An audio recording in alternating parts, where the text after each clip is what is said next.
There was a number of things. Okay, location. I like that it was next to schools. I like that the resident base was sticky and they lived there a long time. I like that I could truly see the leasing office could look way better than this. There was a torn chair. The property just was a brown, could paint it. There was no website. They weren't on Facebook. Just easy things to fix. And they were, all the units were 100% classic. They hadn't been touched.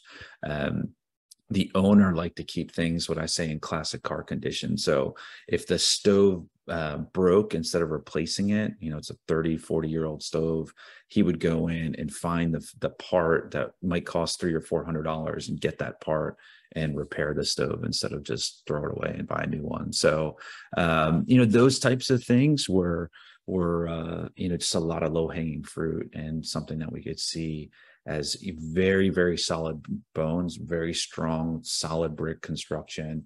It's actually owned by a concrete cement making company.